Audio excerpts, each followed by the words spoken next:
اعوذ باللہ من الشیطان الرجیم بسم اللہ الرحمن الرحیم کہ محمد سے وفا نے تو ہم تیرے ہیں، یہ جہاں چیزیں کیا لوح و قلم تیرے ہیں۔ آج ہم اپنی گفتگو کا آغاز کرنے جا رہے ہیں کہ اخلاق کی کیفیت، اخلاق کا معیار، اس پر ہم تھوڑی سی گفتگو کریں گے اور آپ لوگوں سے بھی امید رکھتا ہوں کہ آپ اس گفتگو کو اور اس کنورسیشن کو قبول کریں گے۔ جہاں کوئی کمی بیشی ہو تو آپ کامنٹ کر کے ہمیں بتا بھی سکتے ہیں۔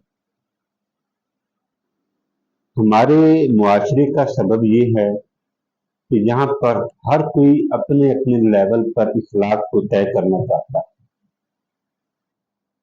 میں بات شروع کرنا چاہتا ہوں کہ مذہبی لوگ اپنے اخلاق کو کسی اور لیول پر لے کے جانا چاہتے ہیں، دنیاوی لوگ اپنے لیول کو کسی اور جانب لے کر جانا چاہتے ہیں۔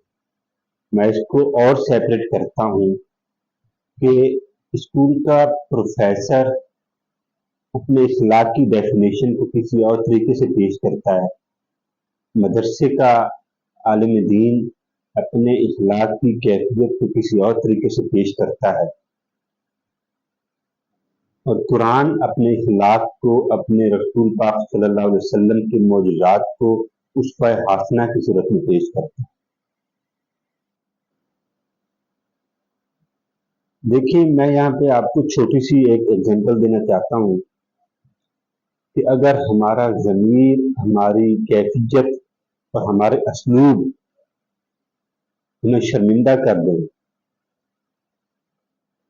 ہم بیچ چوراہے میں کسی چلتے آدمی کو اس کی نظروں سے گرا دیں، ہم اپنی سوچوں پر قابو نہیں پا سکتے، اپنی زبانوں پر قابو نہیں پا سکتے، لیکن ہم باتیں کرتے ہیں اخلاق کی۔ تو اخلاقی معاملات میں اگر آپ بولنا چاہتے ہیں تو کیفیت کا نام اخلاق ہے۔ کیفیت وہ جذبہ ہے کہ لب واہ ہیں، آنکھیں نم ہیں، پھیلی ہے جھولی میں، کتنے کرم کی بھیک ہے شاہ دربار میں۔ یہ کسی کہنے والے نے کہا تھا کہ وہ ہماری بے وفائی پر ہم سے اتنا پیار کرتے ہیں، اگر ہم با وفا ہوتے تو کیا ہوتے۔ میں اپنے سادہ جملوں میں یہ کہنا چاہتا ہوں کہ اسوہ حسنہ ہی موسٹ ریلیونٹ پارٹ ہے اخلاق کا نام۔ اللہ تعالیٰ نے مجھے تمام تعلیمات میں سرفرو کیا۔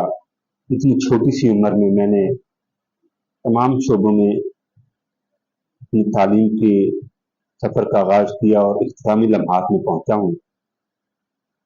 میں نے اسوہ حسنہ سے بڑھ کر کوئی اخلاق کی ڈیفائن نہیں پائی۔